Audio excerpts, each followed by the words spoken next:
Yes, Judges. Hello, Dan. How you doing? You What are you all up to, bro? I'm actually watching the football, mate. This Surfshark VPN is a lifesaver, mate. You can watch the football with a dodgy Wi-Fi, even at the Emirates when you've got a big crowd there and everything like that, watching the football. Unbelievable. Easy to set up? Well, it must be if you've done it, mate. Oh, very, very funny. Even abroad you can watch all your favourite programmes. It's like being at home, mate. And that's exactly what you guys can do too. Click the link in the description for Surfshark VPN.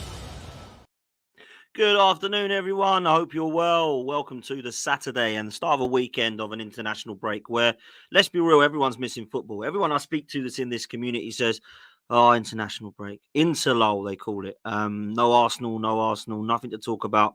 But there is actually stuff to talk about. There's stuff to talk about every single day because the way that we are now in social media and how YouTube is so accessible, everyone's talking about everything. And let's be real, this is going to be an exciting 8 weeks as far as Arsenal are concerned. But as you can see from the title, it's going to be a crazy 8 weeks. This is going to be absolutely mental. We are literally playing every 3 days from the 31st of March right the way through to the end of the season. And it could be even busier depending on how far we get in the Champions League. And fixtures are all over the place. Fixtures are looking at changing. Times and days of fixtures are changing.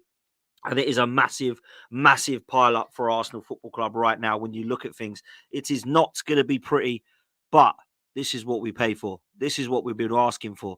How many years have Arsenal been by February, March, season over, out of everything, no Champions League football. For the last 7 years, we've had to sit there and go, wish we were in the Champions League.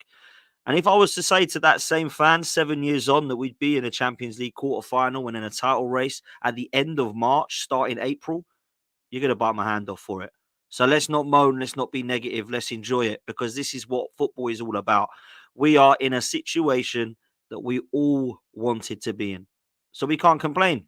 But what it does is it does put a little bit of a nightmare in terms of fixtures ahead of Arsenal Football Club. So that's what we're going to talk about today. We're going to look at where we believe we can pick up points. We're going to look at how we can rotate our squad and how massively important it is for Mikel Arteta to trust in the squad that perhaps he hasn't always done over the last coming months, where we've seen the bench look a little bit lightweight. Now that we've got players back, we can discuss that and perhaps look at what we might have to do in some of these games in terms of squad rotation, because you can't play the same 11 from now until the end of the season if we're playing every 3-4 days. It's just not realistic. That just cannot happen. You will get players that just burn out and get injured and potentially throw away an unbelievable opportunity that Arsenal have got staring them in the face. Make sure you do me a favour before we get into the football, though. Please make sure you smash the like on this video. There's nearly 100 of you in here already, which is amazing. So please make sure that you hit like and subscribe. Thank you all so much for being a part of this community and for actually getting us to that 17k over the weekend. And now we head towards the big one, which is the big 20k,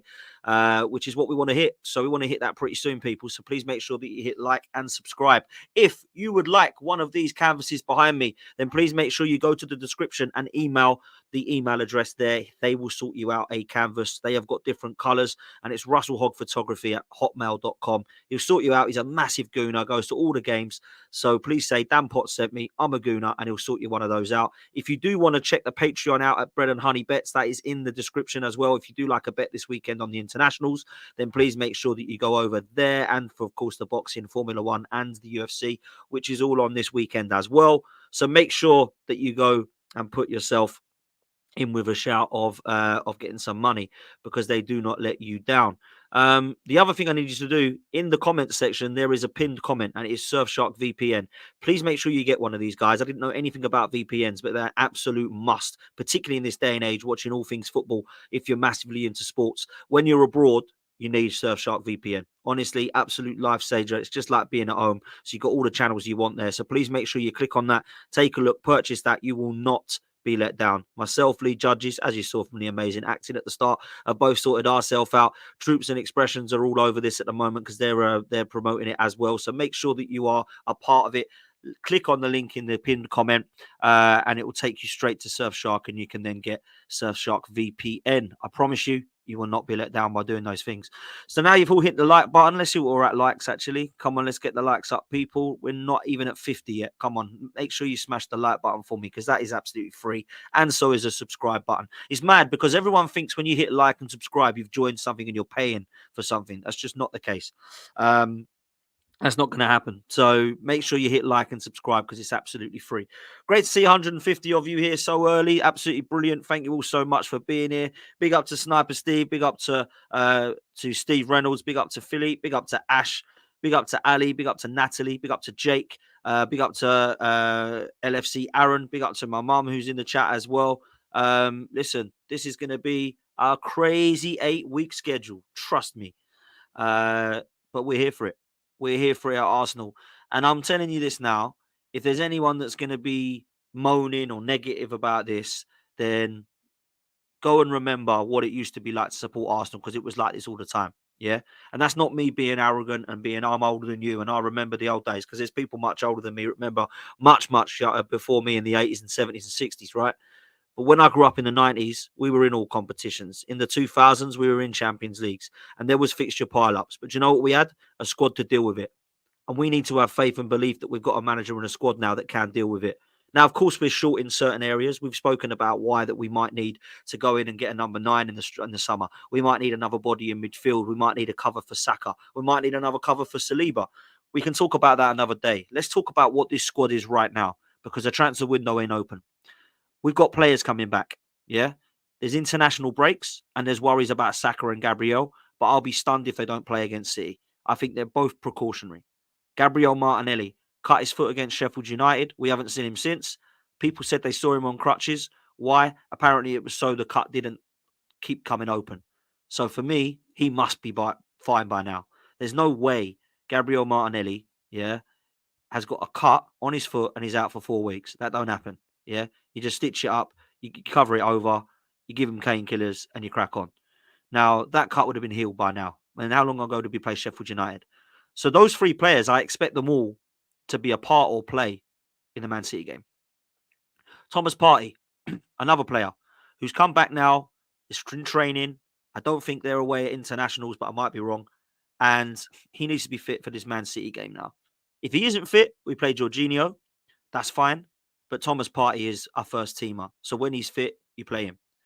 Declan Rice, we can speak about. Gabriel, we've spoken about. Saka, players that are usually durable, players that we need 100% for this Manchester City game. And this is what we need to do. We need to go into that Man City game with knowing that it's one game at a time. And this game is massive, right? I'm not too disappointed. I mean, see someone's mentioned it in the comments there. Snipers mentioned it. That Partey and Tomiyasu played in the 4-0 battering against QPR behind closed doors. That's just fitness for me. Most of the kids were under 18s and under 21s against the QPR side. So let's be real. It's disappointing when you lose by that, but I'm not going to read too much into that. Tomiyasu is another player that we've spoken about. Signed a new deal at the club, which I'm really happy about. And also, I think he's a player that's sometimes looked under the radar due to his injuries, but actually can play in most of the positions across the back 4. I think in the air, he's the best we've got. One-on-one defender, one of, if not the best that we've got. I like the fact that he's another one with aerial presence and actually some physical attributes that I like. He's not a young sort of short centre halves. Remember, we had them short centre halves over the last, however long we can remember. You know, players like Hector Bellerin were never tall enough. Players like Mustafi and Socrates were never tall enough. I don't want that anymore. We have actual proper stature of men at the back line. Kivior is big. Tomiyasu is over 6 foot. We've got 6'4" in Saliba. Likewise, Gabriel. This is what we want to see, man. Absolute monsters in there. And this pile up of fixtures, we're going to need to use our squad. Trust me. Because this fixture list is ridiculously scary. So how do we do this when we've got... Well, I'm going to show the fixtures in a minute, just to give you an idea of how mad we are when it comes to playing every few days, right? Because it will shock some of you. But how do we use this sensibly as our squad? Well, at the moment, Jesus and Zinchenko are 2 players that we can use that aren't getting a game. Leandro Trossard has been in and out of the side. That's a very good impact sub. Yeah, very good. I'm not going to sit there and say that Fabio Vieira and Smith Rowe are 2 players that I look at and they get me excited, but they're 2 players that can come on and contribute or create. They're 2 players that, let's be real, have scored goals for Arsenal and have assisted goals for Arsenal. So we can't sit there and say, oh, Saviour, they're both coming on, but we can certainly utilise them. Nelson and Nketiah are 2 players that have been coming on that now won't be. They're now being upgraded on by the likes of Emil Smith-Rowe, Leandro Trossard instead of Nelson. And then up top, Kai Havertz is there, Leandro Trossard is there, and obviously we've got Gabriel Jesus now back. So Eddie Nketiah won't be flung on with 20 minutes to go to win us a game anymore. At the back, we've all spoken about Jurriën Timber. Looks like he's going to be in the mix in the next couple of weeks, which is going to be fantastic news for us because I was really impressed with him in pre-season. And when he did start the season, he was in the Community Shield, our first choice left back, and our first choice left back in the first game that he did get injured against Forest at the Emirates. So for me, we need to look at it and say, this guy is going to be massively key. Now, people can talk about him having 9 months off and say, oh, these 7 to 9 months off is going to kill him. He's not going to be the same player. We don't know that yet. We haven't seen him kick a ball yet. Right? I'm not expecting miracles when a player's been out that long. What I will say is that he's been keeping himself physically active and physically fit in the gym. Yeah, he's a player that does look ready. He looks sharp, mate. So when I look at him now in training, what's he look like by the ball? What's he look like when he comes on, getting match fitness? That we can't answer. But the guy looks absolute pristine condition. So we're going to have to kind of rely upon the fact that he's going to come on and do a job if need be. Zinchenko, we've spoken about, not really a player that I look at as a first teamer anymore, which is mad because he was so pivotal to how we were playing last season. But I just think defensively, there's still some weaknesses there. And I think that defensive frailty of his part of his game, sometimes I'm not really sure I want that against the likes of Man City away. But Arteta might see things differently. So we've got a squad now that we can actually look at on the bench and go, okay, Ramsdale's on the bench, Tomiyasu's on the bench, Zinchenko's on the bench, Jorginho and Partey, one of, are on the bench. And the other 3 subs are probably going to be made up of Gabriel Jesus, Leandro Trossard, and then the other one's going to be one of Smith Rowe, Vieira or Nelson or Nketiah. That's starting to look a bit stronger now, isn't it? Yeah. Now, I've never believed we've got a massively strong squad. I don't think we've got 20 players that Man City have, or the 18, is it, that they've got that you think are absolute quality. Doesn't matter if one of them's out or someone comes in. Yeah. The downgrade is not here. It's like that. So, like, if Kevin De Bruyne is not there, they've got Bernardo Silva. If Jack Grealish isn't about, then they play Foden on the left. Up top, they've got Alvarez. In the middle, there's only really, I would say, Rodri. That's the only one that's a massive downgrade. And maybe the goalkeeper, but I quite like Ortega. Everyone else pretty much is a good downgrade, so to speak. That's what Arsenal need to get to, man. Arsenal need to get to that massively. How are we doing on likes, people, before we bring these fixtures up? There's nearly 300 of you watching, so what are we up to now? 76 likes. Come on, man. All you got to do is click the like button. Simple. If you still want to stay in the chat, it takes 2 seconds. Press the cross, hit the like, put the chat back up. Done. Like, subscribe, chat goes back up, and then it really helps the stream. And it doesn't cost you a penny. That's what I love about it. It's free content. Doesn't charge you to watch me. So please make sure that you hit the like button, people, because it does mean a lot, man. I don't ask for super chats or money on the channel. Never will.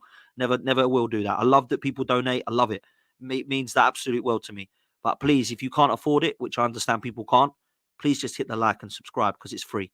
That would mean so much to me. So please make sure that you do that. Let's get up to at least 100 likes. We're on 93 now, so we don't need 7 more. Who's going to be number 100, man? Let me know who's number 100 in the chat. That's what I always like to do.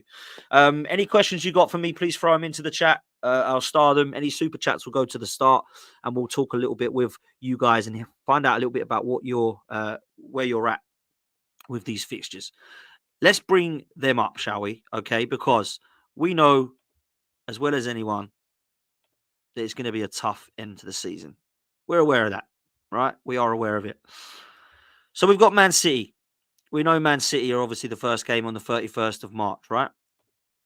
But when you look after Man City, literally 3 days later, we're at the Emirates against Luton. Now, people might look at that game and think, that's all right. That's a nice game to have after Man City.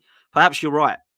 But I don't think it's ever a nice time to play any Premier League side that's fighting at the bottom because they will do anything they can to take a point out of this game. They'll do anything they can, right? Luton Town are a team that deserve to at least take their relegation fight to the end of the season. The fight they've shown, it was frustrating that they lost against Bournemouth, even for me, because I'd love to see them stay up. But I do start to think that maybe it's a little bit too much for them, for Luton. But let's be real. They're going to do anything they can to try and take a point at the Emirates, whether that's 6 behind the ball, whether it's 12 behind the ball, whether it's 15 behind the ball. They're going to try and do whatever they can to take a point. So that's why we've got to be careful with this game, because it's no good going and beating Man City and then dropping points at home to a team that are in a relegation fight. That just can't happen. But with a squad that's going to be tired from the Etihad, They've only got a few days until they go into this game at Luton. So it's not like they're going to be fresh and fresh leg. That's why we might need to rotate in that game against Luton. It might be that Zinchenko and Jesus play that game and start. It might be that Thomas Partey plays that game. It might be that Tomiyasu comes in. You might have to make 3 or 4 of those changes just to give a little bit of rest to some of the players that we've got, because they're not going to be able to play every single game. So that's why I think it's really important that games like Luton at home, you start to make a couple of changes. And that's what we might do. A little bit of squad rotation in that respect. But you guessed it. On the Wednesday, we play Luton. 3 days later on a Saturday, we've got Brighton away. Now, this is a fixture that I never enjoy. I never enjoy it because I do feel like it's a game that we could slip up on. Now, last season, if you remember, we played it on New Year's Eve and we beat them 4-2. But if you remember rightly, it could have been 4-4 or even 5-5. It was an absolutely mad game. I remember it being in the Christmas period where we just beaten West Ham on Boxing Day, and then we had them New Year's Eve and beat them, and everyone went, wow, top of the league at New Year, this is fantastic. And it was, don't get me wrong. But it was a hard game, man. And it was a game that I felt we looked very comfortable first half, but they did get in the chance to go kind of get back into it in a second. And we need to be careful. Brighton are a team I never want to throw my money on because I don't know what they're going to do. 1 minute they sneak a result. The next minute they're losing 4-0 to Luton and they're holding 6 against Villa and getting battered, holding 4s and 5s. Even in midweek against Roma, they got absolutely destroyed. So they're not a side I want to look at and play. Yeah, it's not. So we have to go there with confidence. And again, if we rotate at Luton, which is what I think we will do, we'll then have more of a fresh squad for that Brighton game away, which is absolutely key. And then, you guessed it, talking of key, literally 3 days later, on the Tuesday, we're at the Emirates playing Bayern Munich. And we have to make take such an advantage from the fact that they have no away fans. If we go into this Bayern Munich game after the 90 minutes 2-0 up, I think we've got an unbelievable chance of getting through the second leg. I think we've got an unbelievable chance. If it's 2-0, 3-1, I think we've got an unbelievable chance. We've got to go there with the attitude of, let's play Arsenal football. None of this be careful, doesn't matter, just don't lose, 0-0 will be fine, 1-1 will be fine, take it into the new... Nah, none of that. We need to win this game by 2 clear goals, in my opinion, if we want a comfortable second leg. Now, it's never going to be comfortable out there in Allianz Arena. We know what happens out there. Yeah, we've been destroyed out there previously. We've been destroyed over both legs. You know, in the last 3 times we've played this team, it's 15-3 on aggregate. Everybody knows that, right? So let's not go into this game at the Emirates scared, because we can get in behind Bayern Munich. They've got Harry Kane. They've got Musiala. They've got Leroy Sané. They've got Coman. I know this. They've got Thomas Muller who's coming out and trying to little bro us. Oh, Kai Havertz, bless you. It's going to be a good game. We enjoy coming to the Emirates. Nah, shut up. Wipe the smile off people's like that's face, yeah? Let's go and absolutely destroy them. Because let's be real, we're not a team at the moment that should be scared of Bayern Munich. A team that are, 10, 11 points off of Bayern Leverkusen? We shouldn't be looking at that scared. We shouldn't be looking at Bayern Munich thinking, not sure we're going to get through this. This is a ridiculously hard task. Now, don't get me wrong. We're going to be finding it very hard if it's a 0-0 draw at the Emirates or even 1-1. But I still feel over 2 legs Arsenal have got what it takes to get through this game. And that's why I didn't mind drawing them. We've kept Harry Kane quiet before. He scored against us for Spurs loads of times. He didn't score 3 in every single game like people are making out. All the Tottenham fans are loving it. Oh, brilliant. Kane will get his hat-trick at the Emirates. How many times has Kane got a hat-trick at the Emirates? How many times has Kane got a hat-trick against Arsenal? Let's be clear. Like, we are in a position where we should be very confident going into this game against Bayern Munich. But like I say, and why this show is on, fixtures, pile-ups, injuries, squad rotation, that can all come into effect. So that's why I think moving back 3 games, Man City, we got to go all out. Luton, we can make some rotated changes. Brighton, let's try and get the game done. And if we can, if at any point we're in a position where we're 2 or 3-0 up, we should be getting them players off. We can make 5 subs now, yeah? Across that second half, take 2 off, then 3 off. Take Saka off, yeah? Take, Rice. These kind of key players that need to come off and get ready. We need them for the Bayern Munich game. You get them off when you can. And that's what we need to be looking at. None of this with 3-0 up and Saka's still playing to the 90th minute and Rice is still on and Saliba's still on. Get these key players off, man, and give the guys time to rotate off the bench. That's what we need, man. That's what we need. So yeah, there we go. Then after the Bayern Munich game, right in the middle of both Bayern Munich games, we've got Aston Villa, and again, that's all within 3 days of each other. So we've got four days after the Bayern game at the Emirates, we're playing Aston Villa. That's on the Super Sunday now at 4:30. Yeah, so we're going to be playing Man City at the Etihad 4:30. Luton is midweek at 7:30. Brighton is the 5:30 kickoff on a Saturday. Bayern Munich is obviously 8 o'clock home and away. And now we've got the Aston Villa game sandwiched in between both the Bayern Munich games at 4:30 on a Sunday. Yeah, absolutely crazy. It's mad. It's absolutely mad. So this is a serious time of the season that people have potentially forgotten about. I think we need to go and really take the sword to Aston Villa. Villa are a side that beat us away from home that, let's be real, never really should have. They played very well. They scored their opening goal. We scored in the last minute that was disallowed through Kai Havertz, apparently handballing it, when, let's be real, it was a real dubious VAR decision yet again. But I must say, I think we can beat Aston Villa at home. Aston Villa don't look the same Aston Villa at the moment. Aston Villa ended up dropping points, getting battered by Spurs. We need to be doing the same. We need to be doing the same. And I think we can. But a few days later, we got Bayern Munich. And I'm like, this is really, really hard to get any idea of where we can rotate. Because Man City, we go all out. Luton, we rotate. Brighton, we try to start with a strong side, get the game won and bring some of them off. We have to go strong against Bayern Munich. And then what do we do sandwiched in between Villa? I think it depends. If it's a game where we're 2-0 up, you might be able to play a couple of different players against Villa and then go strong again against Bayern Munich. But that's going to be difficult. And then, guess what? A few days later, 3 days later, in fact, we play Wolves at 7:30 on the Saturday. Now, some of these fixtures are now being completely moved around, and it's getting really, really confusing, okay?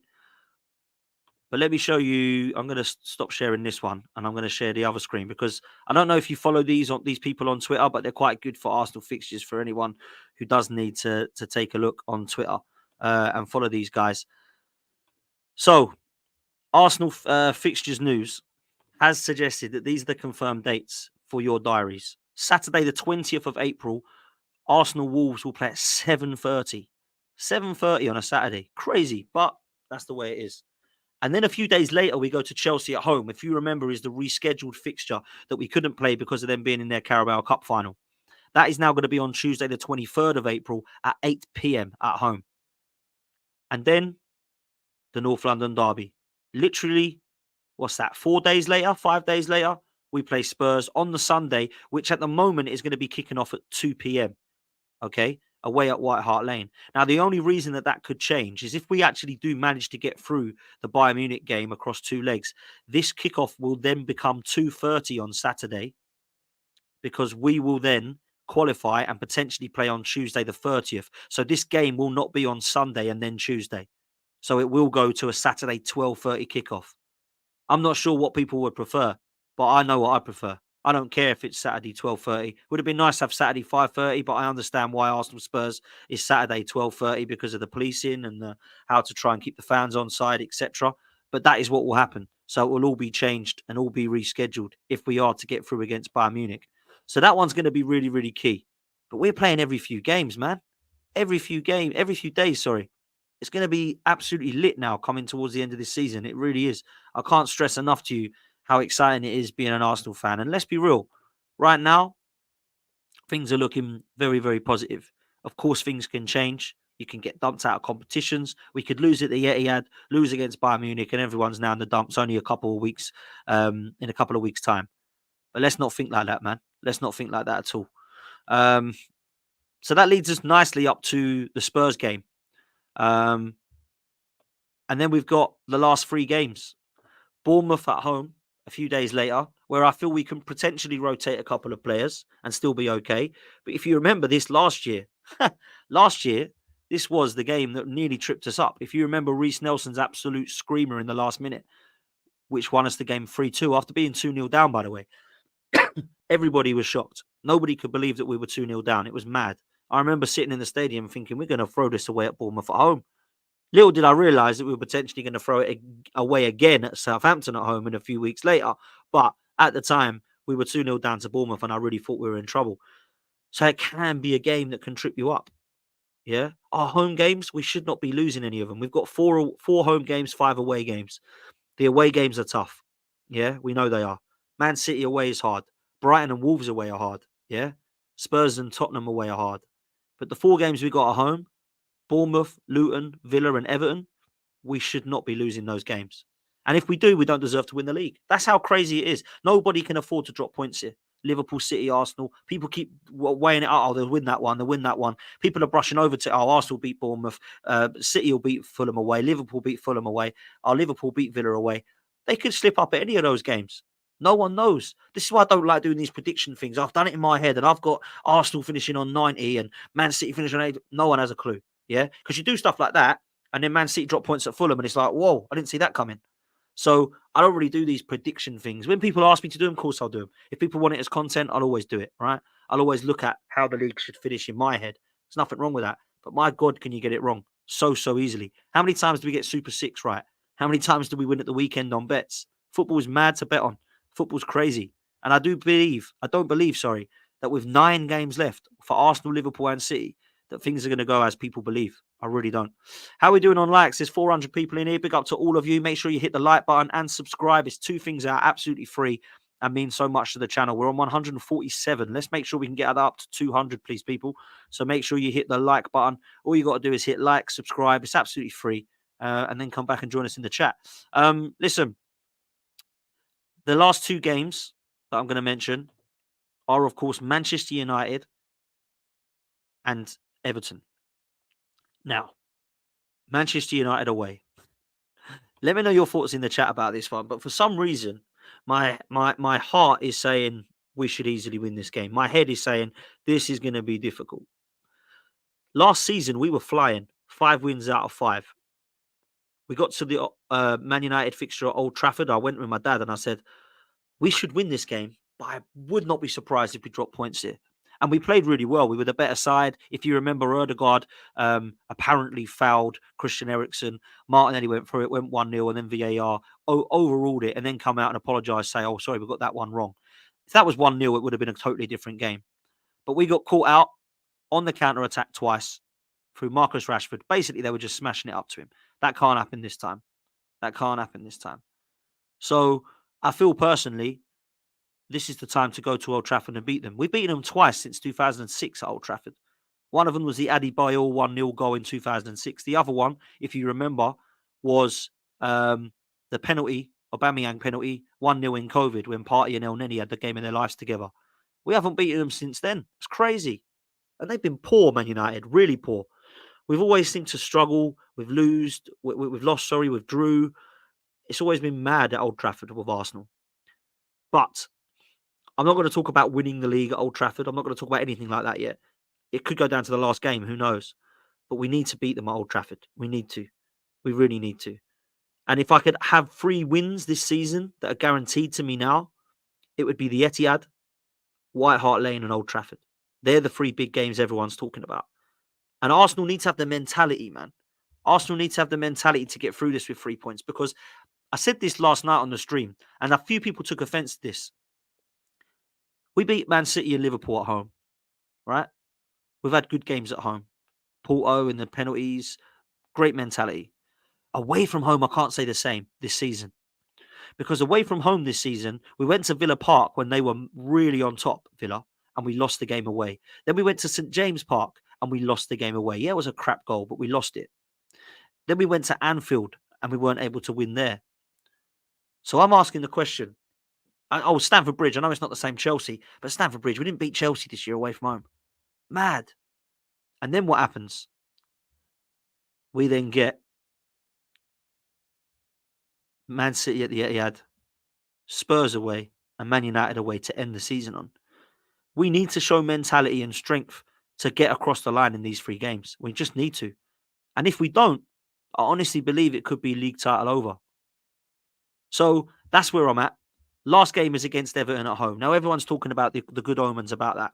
In 1998, everybody remembers the Tony Adams goal that won us the league. where he's now in the statue outside the Emirates like that with his celebration. That was Everton away last season. We won the double. In 2002, we won the double and we had Everton away. Could we win the double with Everton away this season? But a league and Champions League, not a league and FA Cup. Praying, everything crossed that happens. But just give me one of them and I'm happy. People ask me all the time, what do you want? I want both. Okay, you can't have both. You've got to pick one. Okay, I'll pick the Champions League because I've never seen us win it. It allows our European heritage to actually have something that says, yep, we are respected and believed to be up there with the big boys in it. And also it shuts up those Chelsea and Man City fans. I think they're bigger than us because they've won a European Champions League and we haven't. Yeah, that's what it does. So give me a Champions League. But Premier League champions, come on, man. Listen, either of those trophies, I'm not going to be sitting there going, oh, I'm so gutted that we didn't win. I'm going to be buzzing. Absolutely buzzing. Champions of Europe or champions of England. Both would be amazing. That's for sure. There is a chance, of course, the pessimist in me. Oh, you're so negative, Dan. You're so toxic. We could go trophyless. That's true. We could. We could lose to Bayern Munich and we could lose the league to City or Liverpool. We could. A lot of people still have Liverpool as favourites. And a lot of people will, if Arsenal and Man City draw, have Liverpool as favourites 100%. If one of us loses, Liverpool could potentially go ahead and be laughing at us. Now, their run of fixtures, people say is easy. The Merseyside derby is never easy for Liverpool. It's easy for us to play Everton, but it's never easy for Liverpool. Yeah? Liverpool have got to go to Villa Park, where we lost, and Man City lost. And Liverpool also got to go to Craven Cottage, where we lost, and where I think Fulham can give you a game, as they proved to Tottenham at the weekend, like just gone. So for me, I do actually look at it and think there's an opportunity here for Liverpool and City to still drop points. But a lot of people have got it in their head that one of these three teams is going to go win every single game. I don't think that's the case. I wish it was for us, but I just don't think it is. I think there's at least a couple of draws, maybe a loss that Arsenal are going to find themselves in. Yeah. I think Man City will drop a couple of points, maybe through draws. They've got City have got Spurs at White Hart Lane. Liverpool have got to play Spurs at Anfield. Spurs are a funny side. They can have a lot of say in it. Man United, they've got to go to Old Trafford as well, Liverpool. That ain't easy for them. As we saw at the weekend just gone. So there's a lot of stuff that's happening that people have just clearly forgotten about. And the other thing, we've got to remember is if we do go through against Bayern Munich, that Tottenham game will change it till 12:30. What will then happen is there'll be squeezed in games there. Yeah, because we've got two semi-final games that will be then squeezed in before, if we were lucky enough to get to the final, which will be obviously at June. We've then got to look at where we're putting those games in. And I think it's going to be around them Spurs-Man United game. Because what we could end up doing is we could be playing Chelsea, then a Champions League, then Spurs, then a Champions League game, then Man United, then a Champions League game. And you know who that Champions League game is going to be against. It's going to be against Man City or Real Madrid if we get through. So this is going to be a mad season, like mad end. And people have got to honestly buckle up because this is going to be a crazy end to the season, big time. Let's take a look at some of your questions in the chat. Let's get things going. Lil Tim's, big up yourself. Says, Dan, I'm starting Partey in midfield for physicality and we need Martinelli for pacing behind. What do you think? Martinelli, I think, has got to be fit. Like, if you have a cut on your foot and you've still got a cut on your foot in 4 weeks, something's gone wrong. Like, this guy's got to be fit now. Like, it has to be. And I think he will be. And I think he'll play. Thomas Partey, I want him starting if he's fit against Man City. If he's not, I'll have Jorginho. And I can't tell you how fit this bloke will be. He's come on a couple of times and looked rusty.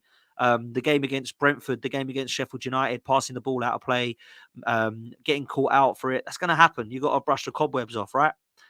But we need to actually believe that this guy can actually be fit enough to play in our midfield because we need him. Thomas Partey, I said it the other night on the stream. Igal asked us all, who is Arsenal's best player? Everybody said Saka.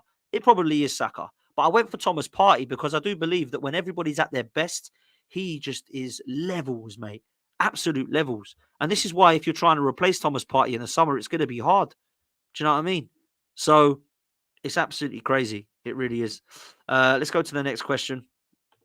Philippe, big up Philippe, says, are you worried if you get past Bayern, they'll reschedule Spurs to 12:30 because you're playing in the Champions League? Chelsea Spurs in the Champions League semi-final in 6 days. Hopefully I've answered that previously. Yes, of course it's a worry, it's a concern. It's a massive fixture list pile-up. But what it is it's massive teams that you're playing against. When Arsenal play teams, it's Chelsea, Spurs, Man United, Liverpool City, and your Champions League game. and you've got 3 out of those 6. It's absolutely mad. So you're right, it is scary. But let's see how we get on. Let's come to the next question. Put a Q at the start of your questions, please, people, so I can actually start them, so I can actually see them. And if you want to throw in a super chat, you'll get to the front of the queue. So we've got quite a lot at the moment that are stacking up. Excuse me. Bruce says, should more pressure be put on Edu if we fail to win anything this season? Or FFP and PSR comes down to our failure to sell players? I think that it comes down to the board as well as the ownership, because okay, let me answer this differently. If you're blaming Edu, was it Edu's idea to go and put money on Havertz? Because the Havertz signing for me has worked in 2024, but has been a waste before that. There's not been many games that he's massively won for us. Brentford last minute, I think there was in November. Was it November, December? And then there was a game against Luton. Yeah, were 2 probably important goals. Those 2 goals were actually very important. But in 2024, he's actually been smashing it. Like, he's been assisting, he's been scoring goals, he's been one of our best players in certain games. He's been looking really good, right? If you think that was a waste for 65 million and it was Mikel Arteta who wanted him, you can't really blame Edu, because Mikel Arteta has said, I want him, and he's made it. He's basically, Edu has made it happen. If you believe that Edu should be to blame for not selling players, I'm not so sure that I can put too much blame on him for the pure fact that these PSR rules have come in. Because there's nobody going to go and put 25 million on Eddie and Nketiah when PSR's there. No one's going to be putting 20 million on Nelson. No one's going to be paying 30 million for Smith Rowe.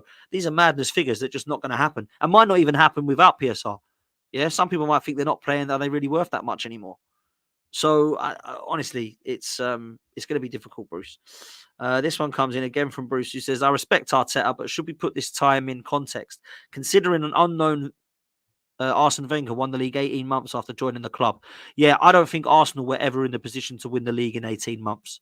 I think there was too much toxicity around the place and it needed time.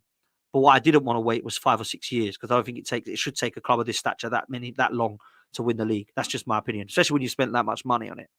With Arsene Wenger, he came in and he had 2 windows of brilliance, where he bought Anelka, Vieira, Petit, Overmars, and then within that 18 months, he was only really fighting against Fergie, and he built a side that was physical enough to compete with them. And then with his genius way of playing, and also behind the scenes stuff that no one knew about, where he was so ahead of his time in terms of his dietary requirements, all the supplements he was getting them taking, all of the injections he was getting them taking, that for me was what put us across the line when we needed it.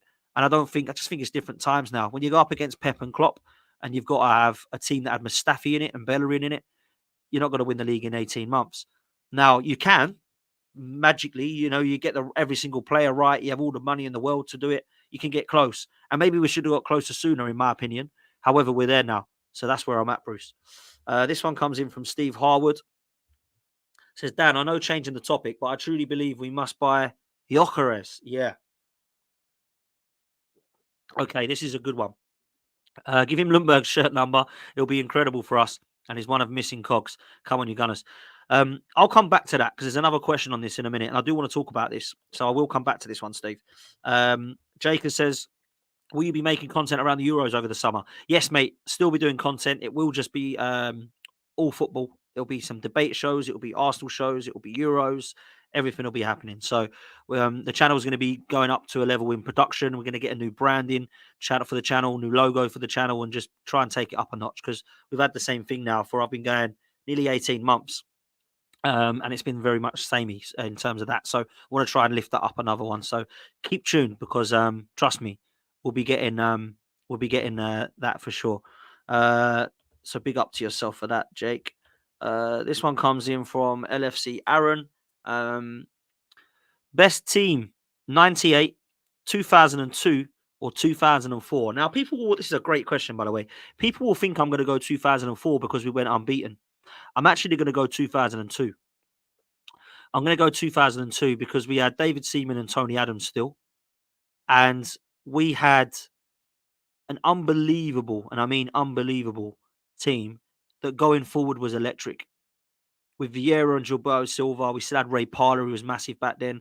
We still had Edu. We had Lundberg, who was, that season for me, was absolutely amazing with his red hair. And we ended up having Lundberg and Parler, actually, because Pires got that really bad injury. And Pires at that time was the best left midfielder in the world. And then he got that ACL, and it was like, oh no, he was like unplayable at that year. Unplayable enough to the fact that he got a standing ovation and everyone bowing down to him, if you remember, when he did lift the trophy at the end. That's how good he was, man. That's how good he was. And then Henry and Bergkamp, Carnu, Will Tord, who won it in 2002 at Old Trafford. Yeah, that team for me was better. Didn't lose an away game. Never lost an away game that season. To not lose away from home that season, it's incredible. So I'm going to go with 2002. 98 was do you know what? 98 was underrated because it went up against a side that the year after won a treble in Man United. You know, the team of 98, that back line, Seaman, Dixon, Winterburn, Adams, Bold, and Keown. In midfield, Vieira had just come alongside Emmanuel Petit. That was an unbelievable partnership. Ray Parler was there. Freddie Lundberg had just been signed. We had Mark Overmars as well, if you remember. He was absolutely amazing. And then Nicholas Anelka and Dennis Bergkamp, who were a brilliant partnership. And we still had Ian Wright to come on. So, come on, man. That team was incredible as well. But I'm going to go 2002 just. But listen, brilliant question, by the way, for a Liverpool fan to answer that as well. Absolute quality, man. So big up to yourself. Sniper Scope says, Dan, do you think with Declan, we've got a mentality change and still we didn't have next season? Last season, I think you mean. Declan Rice has bought everything I think we lacked in the Arsenal shirt. I'll say that. Not just in terms of what he's got on the ball, like his presence and how good he is on the ball and how he can drive forward and his interceptions and the last minute winners. He's brought all that as well to the game. But look at the stuff off the field he's brought: leadership qualities, mentality shift, understanding of what it takes to win, understanding of the professionalism and how well he is in the media. For club and country, this player is one of the first names on the team sheet. I think he's been an incredible signing. For me, signing of the season. I'm sorry, signing of the season. I don't think there's anybody that can deny that. Do you know what I'm saying? There's nobody that can tell me that he was not the signing of the season now. Player of the season, you might want to have a debate about. He's definitely up there. There's been a nomination. But yeah, he's been phenomenal, man. Great question. Philippe says, if you had to pick 3 players who must step up the most in the final 2 months, who'd you pick? Could even be great players who I still want to stand tall. Okay. So 3 players who must step up the most. Okay. Gabriel Jesus, because he is supposed to be our number 9. So he needs to step up and he needs to get himself on the score sheet. I'm going to be brutal with this one because I know he's got it in him. Gabriel Martinelli. We need to see the form of last season. 15 goals. I think he's got about 6 or 7 this time. Need to see more. So he needs to step up. And then I think the other player that we need to see step up. Very difficult, this one. But I'm going to go with... Oh, that's a really difficult one. I'll go with Gabriel Jesus, Martinelli, and I'll go with Zinchenko. Because on the ball, the guy's good enough. Defensively, he needs to step it up, man. He needs to step it up. Great question, by the way. Great question. This one comes in, says, Dan, do you think we have to win at the Etihad or would you take a draw? No, we have to win. I don't want to be taking no draws. We got to win it. We 100% have to win it. Like, for me, it's a player. It's a game we just have to win. Like, if we draw it, it ain't all over and doom and gloom. But trust me, like, we have to win this game. We have to. And if we win this game, it will remind me of Overmars in 98 at Old Trafford when we went on to win the league, where we beat Man United 1-0. There we go. I've said it. Bermuda Guna, big up to yourself, bro. Thanks for the super chat, man. Much appreciated. And apologies the other day. We'd finished the stream and you dropped in a super chat. So I do apologize, man. So thank you so much for this. I much appreciate it. We need to determine who's truly injured and who will be fine. Yes, we do. And there's rumours that Gabriel Saka and Martinelli have all got these knocks. I will be stunned if neither of them play at Man City at the Etihad. I'll be amazed if that doesn't happen. So big up to you, Bermuda Guna, and thanks for the super chat. I think they'll all be fine. I really do. I think Gabriel's precaution, felt a knock against Brentford, played against Porto, pulled out. Saka, training on his own in England, clearly felt something, has come back. And likewise, Martinelli hasn't actually travelled with Brazil because he's still trying to recover from his cut on his foot. So I don't think either of those players will be like long-term out. So if they don't start against City, I think that they will... be a massive part of it for sure. This one comes on from Bruce, says, do you think we're foolish to snub Gyökeres because of where he's playing now? considering that Tony has also made his name also in the Championship before doing it in the Prem. Okay, let's talk about this now because this was a super chat that came along with Steve's earlier. Everybody's talking about the two victors, aren't they? The two victors. The two victors are Victor Osimhen and Victor Gyökeres. Now, at the moment, one of them is absolutely on fire. Victor Gyökeres come from Coventry 2 years ago and really should, last season, have put Coventry into the Premier League. He could have single-handedly. If it wasn't for a couple of spot kicks from the penalty, they would have gone up instead of Luton, right? He scored over 25 goals for him in the Championship. He's got physical presence. It was in a league that is probably the most competitive in the world, a very physical league that makes you tough. That's why players go there in the Championship on loan, to toughen them up, yeah? Gyökeres has got everything physically around his game that I like. He's got all-round number 9 skills. He's good with his feet. He's good with his head. He's definitely a strong player. I'm not going to say that I'm an absolute expert in this player, but I look on form and I look at his goals and I think, you look like you've got a good right foot and a good left foot. You're definitely good in the air. You've got presence. You can link up play. You can chest the ball and keep hold of it and play some hold-up play. You know where the goal is. Yeah, I like him. I do. I think he's 24, 25. And Sweden, by the way, their front three is Alexander Isak, Kulusevski, and Victor Gyökeres. So Sweden could have a good front three there if they get some players around them. So I think this would be a good signing. Apparently, it's a release clause of 87 million. So it's not a player that is going to come cheap. But it's a better release clause than the Victor Osimhen release clause, which is 112 million. So one of those two Victor signings would be a good signing. I don't know why, but Tony and Watkins, I don't see either of them happening. One, I don't think Watkins would be sold to Arsenal. And if he is, it would be 100-odd million. Two, Alexander Isak, likewise. I know Newcastle are saying they might need to sell. I don't think he's coming to Arsenal. And as much as I want him, I'd actually want him probably as one of my number ones. Victor Gyökeres, I think would. I think he would. And I think Osimhen would as well. But I do think there's a lot of players going to be in for these. Man United will be in for him. Chelsea will be in for him. Tottenham will be in for him. Arsenal will be in for him. Where are they going? There's only really Liverpool and City that don't need that position covered in the top 6. So it's going to be hard, man. Wouldn't surprise me if Ivan Toney goes to Tottenham. Really wouldn't surprise me. Wouldn't surprise me if Osimhen went to Chelsea. So, well, that's if Chelsea can spend, by the way, because they could be right in the mud. And I hope they are, by the way, because it'd just be hilarious. People have said to me, you know, who do you want? What two players would excite you? My answer is clear. Frankie de Jong and Victor Osimhen. They're the two that I would look at and go, whoa. And now, do you know what? Everybody else would look at us and go, whoa. Yeah. But Victor Gyökeres would be a guy that I would. To be honest, I think Alexander Isak, actually, and Frankie de Jong would be the two that would make me excited. My problem with Isak is he just can't stay fit. Like Pedro Neto, who I love, can't stay fit. Michael Elise, I like, can't stay fit. And that's big problems when that happens. Big problems. We've got another super chat in from Philippe. Says Bergkamp or Henry. The right answer is Bergkamp. Bergkamp is the best player to wear the Arsenal shirt for me. Best striker is Thierry Henry. A lot of people think he's the best player. I don't. I think Dennis Bergkamp was a better footballer than Thierry Henry.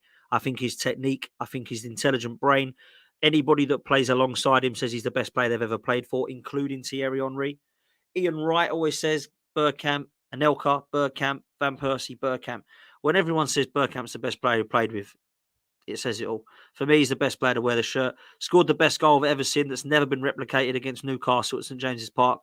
That was a wonderful goal. I've never seen anything like it. Saw a brilliant goal against Leicester. Saw an unbelievable goal against Spurs. We all remember Holland versus Argentina in 98.